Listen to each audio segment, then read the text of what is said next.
it's like it's not like it doesn't just go straight up. It's not like a graph that just goes up. Like you got as soon as like I upload, there's like this serotonin release on the day that we upload the video, and it gets all these views and we get comments, and then it's like now what, right? And it's very very very hard to get started again. It's really hard. Like sometimes it's it's pretty aimless. Like you'll find yourself, I'll find myself personally like just ignoring it. I'll like clean the house, I'll cook, I'll do everything else except for like that sit in front of the blank page because it's so hard to get started, you know. And it's definitely like a something that I'm working on constantly. I'm trying to figure out how to not like arrive at that like dreadful place where you're starting over after I guess climbing the mountain and then you're in front of another mountain and I don't know. I was wondering if you could relate to that in your own work or in your own life. Yeah, I can, man, for sure. I mean, I'd recommend like a book that really encapsulates what you're talking about really well is it's this book called The War of Art by Steven Pressfield. Have you heard of this book? I've read it. He's like constantly. I've read a lot of Seth Godin, and he's like Seth Godin's like favorite, Yeah, yeah. and Ryan Holiday has quoted him several times, and I know his name, and it's bounced around, and I've always like wanted to read that book, but I never got around to it. At some point, I got so busy with this YouTube shit that I stopped reading. Yeah. Yeah. I was like listening to audiobooks on my commutes to my day job, and ever since COVID happened, like I'm not getting on the city bus, or I'm not, you know what I mean. So we're driving in a car now, so I'm not really listening to podcasts or audiobooks as much as I used to. But I've been meaning to. I know Steven Pressfield is like really respected, Yeah.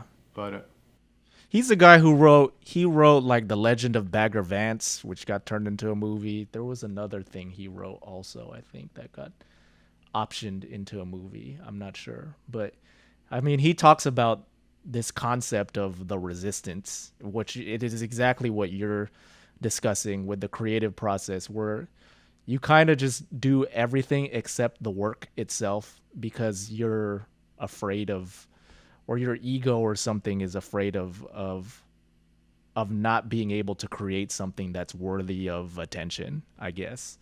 And yeah, I deal with that too. I mean, especially I write a lot, and this is my first foray in a while actually with video. So, and this is going to be a different process than writing, but somewhat similar in terms of producing it and trying to tell stories here. But yeah, with writing, I always feel that way a lot too, where, you know, you kind of have an idea and then you sit down and then you start to try and put the information on the page, but you struggle to find the words to that capture what you're feeling or what you want to convey, like the ideas that you want to convey, and it can be pretty frustrating. And yeah, it's difficult to kind of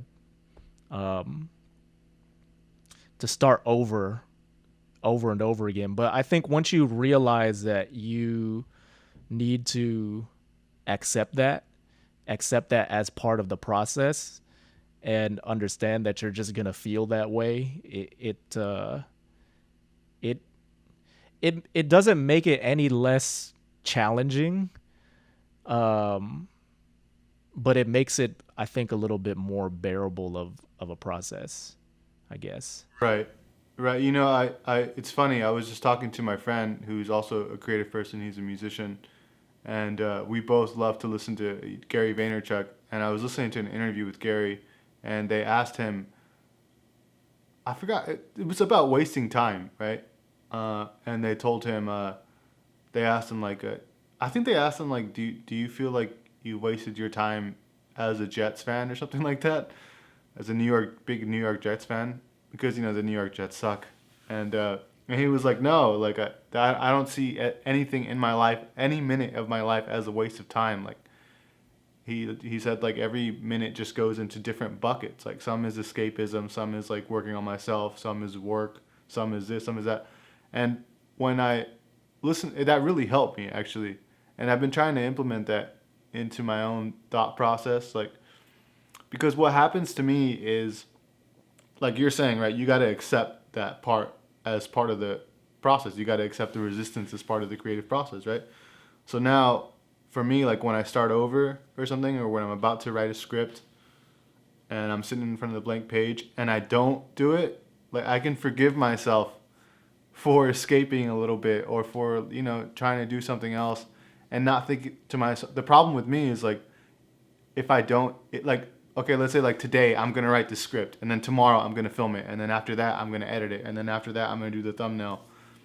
I really like get on myself for not, like on that day not doing it, and and for now, and it makes me anxious to be like, damn, I didn't do it that day, and now I have like 2 days worth of work to do in one day, and it just compounds, and I just get anxious, and I don't get anything done until there's like a due date, and I'm like, super on it. But well, I guess what I'm trying to say is like it's definitely okay to not meet your goals that day, like because your time wasn't wasted. It was used for whatever, exercise or feeding yourself or escapism, like some video games or whatever, and I think that's made for me it's made it easier for me to get started.